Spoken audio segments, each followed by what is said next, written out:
berbagai macam protokol jaringan. Nama saya Subianto, NPM saya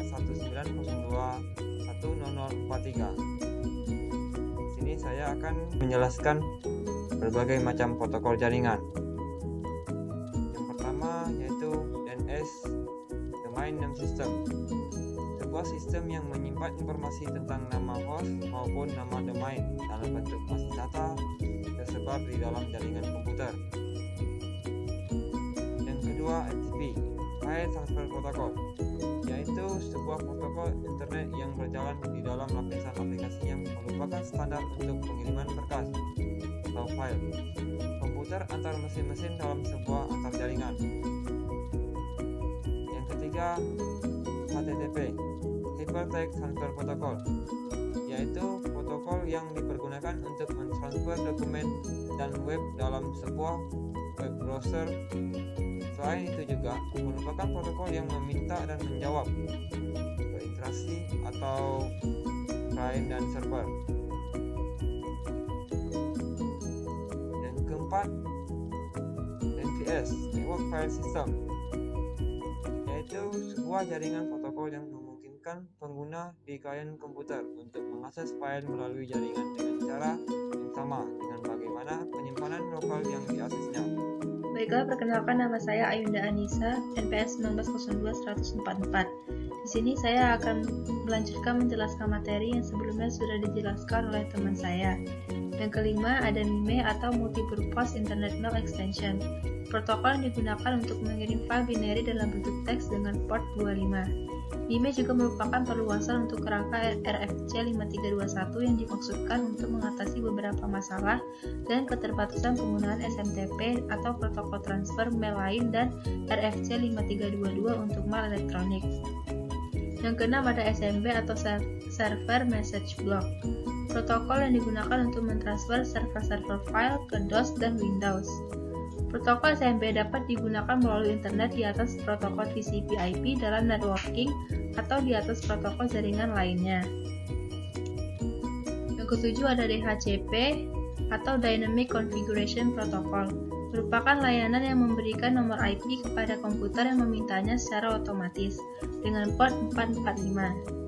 Fungsi DHC server yang pertama bisa mengelola dan mendistribusikan alamat IP, lalu mencegah IP konflik, memperbarui alamat IP secara otomatis, mendukung penggunaan kembali alamat IP.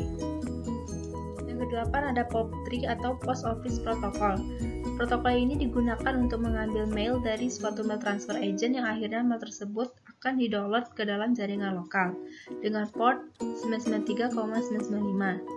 Fungsi utama dari POP3 ini adalah untuk menyimpan sementara email yang terkirim di dalam sebuah email server dan kemudian meneruskannya ke dalam email klien, di mana baru akan terrespon ketika email tersebut sudah dibuka oleh user yang berhak. Berhak di sini itu maksudnya mereka yang memegang username dan juga password dari alamat email tersebut. Sekian dari saya, terima kasih. Baiklah, perkenalkan, nama saya Dwi Tantri Dumaria Tumanggor, NPM 1902100042. Di sini saya akan melanjutkan materi yang telah dijelaskan teman saya sebelumnya. Yang kesembilan yaitu NNTP atau Network News Transfer Protocol. NNTP ini adalah protokol yang digunakan untuk menerima dan mengirim newsgroup. NNTP ini memiliki port 563. Yang ke-10 yaitu SMTP atau Simple Mail Transfer Protocol. SMTP ini merupakan salah satu protokol yang umumnya digunakan untuk mengirim surat elektronik atau yang biasa kita kenal email di internet. SMTP ini menggunakan TCP dengan port 25. Yang ke-11 yaitu IMAP atau Internet Message Access Protocol.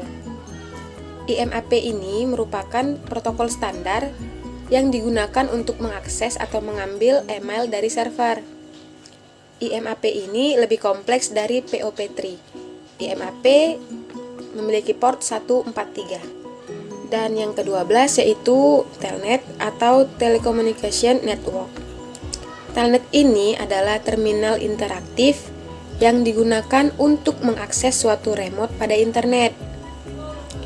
Telnet digunakan untuk mengakses remote host melalui terminal yang interaktif. Telnet ini memiliki port 25 dan 80. Sekian penjelasan dari saya, terima kasih. Assalamualaikum warahmatullahi wabarakatuh. Di sini saya akan membahas dan menjelaskan protokol-protokol jaringan yang ada di internet. Nah, di sini saya akan membahas yang pertama ada SNP, terus IMAP, Internet Message Access Protocol, UDP, User Datagram Protocol, dan Point-to-Point Protocol atau disingkat PPP. Oke, di sini saya akan menjelaskan yang pertama adalah SNMP atau kepanjangannya adalah Simple Network Management Protocol. Manajemen SNMP ini fungsinya adalah supaya informasi yang dibutuhkan untuk manajemen jaringan ini bisa dikirim menggunakan TCP/IP. Lalu protokol tersebut memungkinkan administrator jaringan untuk menggunakan perangkat jaringan khusus yang berhubungan dengan perangkat jaringan yang lain untuk mengumpulkan informasi dari mereka dan mengatur sebagaimana mereka beroperasi. Nomor portnya di sini ada 161. Dan kita akan membahas tentang nomor 14, yaitu IMAP, Internet Message Access Protocol. Ini adalah protokol ini mempunyai fungsi yang sama dengan POP, yakni mengambil mail dari suatu mail transfer atau agen, delivery agent, hanya saja bila pada email yang tidak ada di-download dari suatu server, melainkan tetap pada server itu sendiri. Nomor portnya itu 143. Selanjutnya UDP, User Datagram Protocol. UDP ini adalah singkatan dari User Datagram Protocol ya. Salah satu protokol lapisan transport TCP or IP yang mendukung komunikasi yang tidak andal atau unreliable tanpa connectionless antara